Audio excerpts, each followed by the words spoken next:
여러분 안녕하십니까.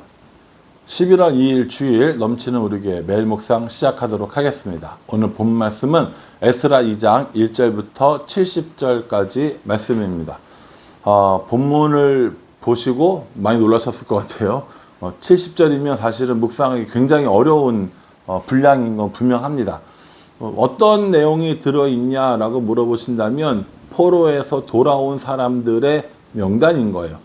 그것도 뭐 전체 명단이라고 하기보다는 어느 가문에 몇 명 이렇게 숫자가 나열되어진 것 같은 명단입니다.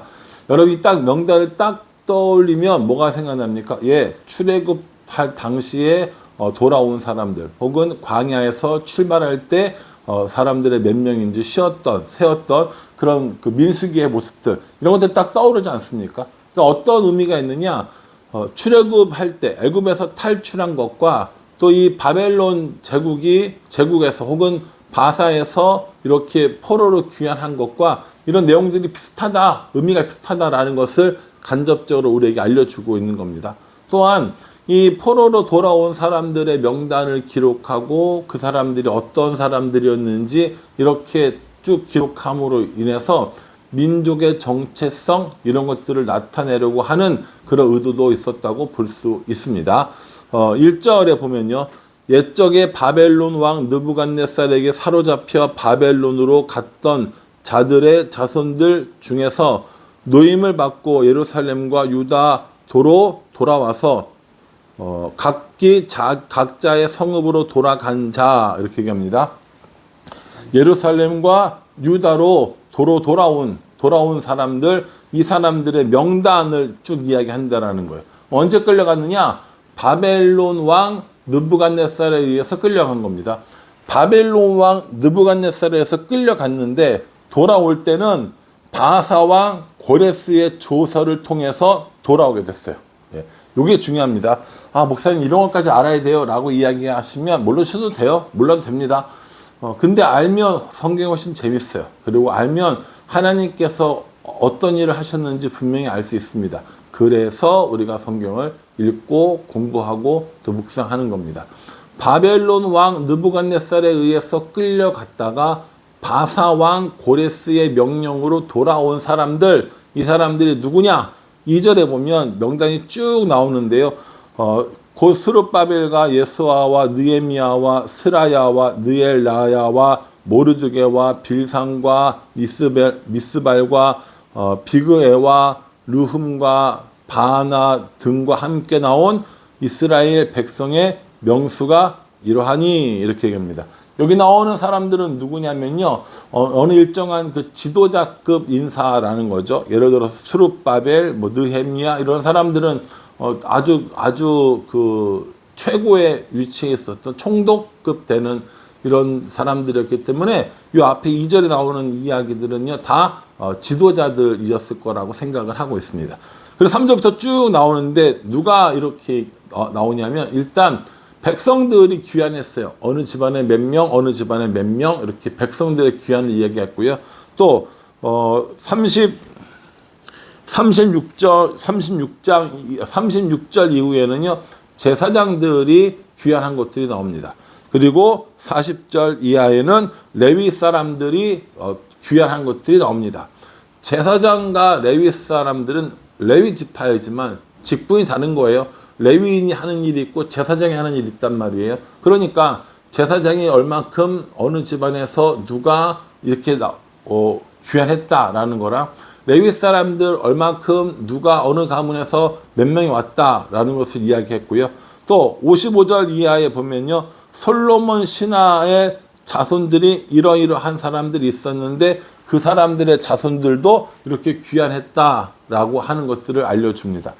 이 이스라엘 공동체를 유지하는데 가장 중요한 백성들, 제사장들, 레위인들 등등등등과 지도자들이 이렇게 다 함께 왔다라는 걸 알 수 있다라는 것이죠. 근데 그렇지 않은 경우들도 분명히 있긴 했어요. 59절에 델멜라와 델하르사와 그룹과 아단과 임델에서 올라온 자가 있으니 그들의 조상의 가문과 선조가 이스라엘에 속하였는지 밝힐 수 없었더라. 이렇게 얘기합니다. 본문이 많아지니까 너무 글씨가 작아져서 더 잘 안 보이기는 한데, 내용은 뭐냐면 조상과 선조가 이스라엘 사람인지 아닌지 알 수가 없는 경우들이 있더라는 겁니다. 그렇잖아요. 여러분, 70년의 세월은 결코 짧은 세월이 아니지 않습니까? 우리나라는 일제 35년 동안 이렇게 식민 지배를 당했어요. 그런데 우리나라는 어디로 간 게 아니라 우리나라 땅에서 식민 지배를 받았잖아요. 그러니까 훨씬 더 많은 사람들이 남아 있을 수가 있지만, 지금 이 경우에는 이스라엘에서 바벨론으로 끌려갔다가 거기서 70년을 지난 거예요.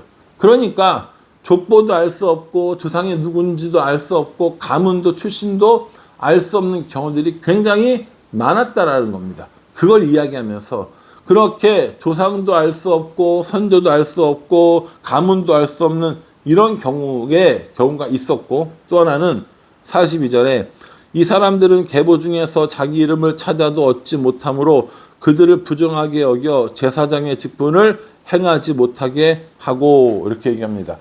제사장들 중에서도 그런 사람들이 있는데 이 사람들은 제사장 가문에 어떻게 속했는지 어디에 속했는지 모르는 거예요. 이런 사람들도 제사장의 이 일들을 하지 못하게 했다라고 이렇게 이야기해주고 있습니다. 그리고 그렇게 전체 다 돌아온 사람들이 64절에 보면 온 회중의 합계가 42,360명이요 이렇게 얘기합니다. 대략 42,360명 정도가 포로에서 귀환했다라고 얘기하는 겁니다. 우리 앞장에서 본 건 이렇게 포로로 돌아오게 된 이야기였다면, 이제 포로로 돌아온 사람들의 명단이 나왔어요. 그럼 내일은 뭐 할 겁니까? 포로로 돌아온 사람들이 와서 뭐 했는가, 그 땅에 돌아와서 무엇을 했는가에 관한 것들이 나오겠죠.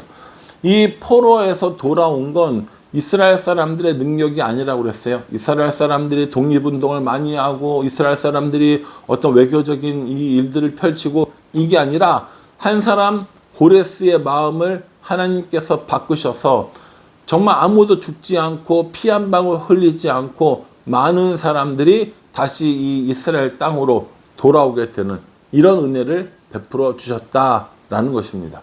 오늘 이 귀환하는 사람들의 명단을 우리가 쭉 보면서 무슨 생각을 하냐면, 이 사람들은 누구야? 이 사람들은 왜 돌아왔지? 이게 아니라 하나님께서 돌아오게 하시겠다고 하신 그 약속을 지키셨구나. 이 사람들이 그 증인들이구나. 이렇게 얘기하는 겁니다. 바벨론 땅에서 얼마나 힘들었겠어요? 바벨론 땅에서 얼마나 고통스러웠겠습니까? 아주 포로처럼 학대한 건 아닐지라도 자기 집이 아니잖아요. 자기의 민족의 어떤 땅도 아니잖아요.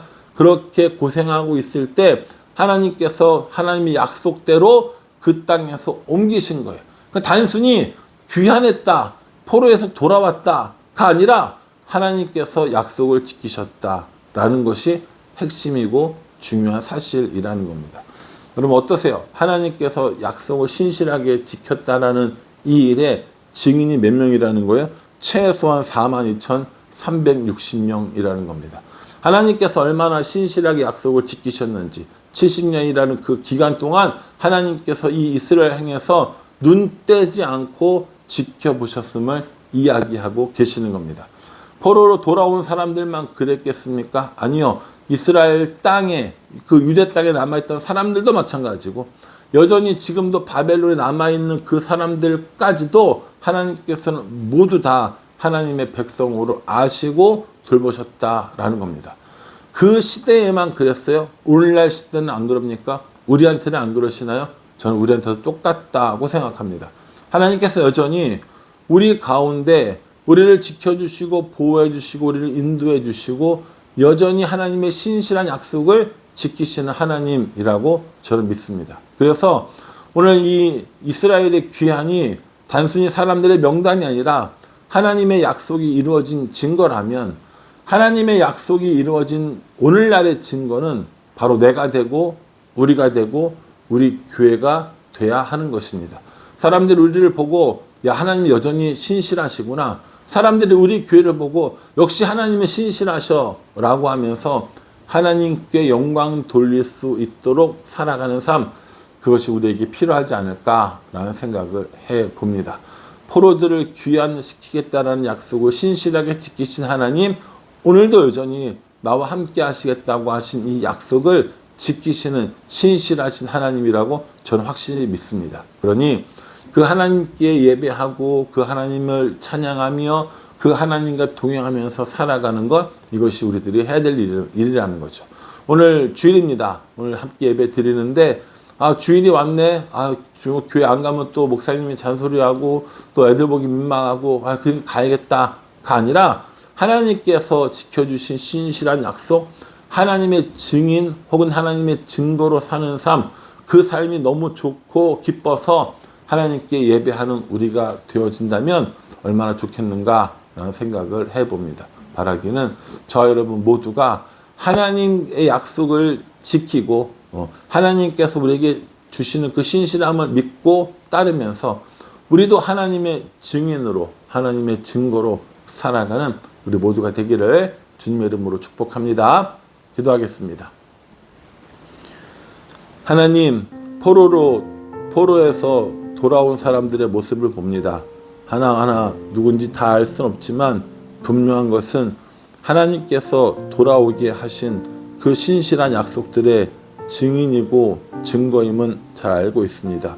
그러니 우리들도 하나님 앞에 그렇게 증인으로 증거로 살아가며 하나님의 신실하심을 다 같이 노래하는 우리가 될 수 있도록 은혜 베풀어 주시옵소서.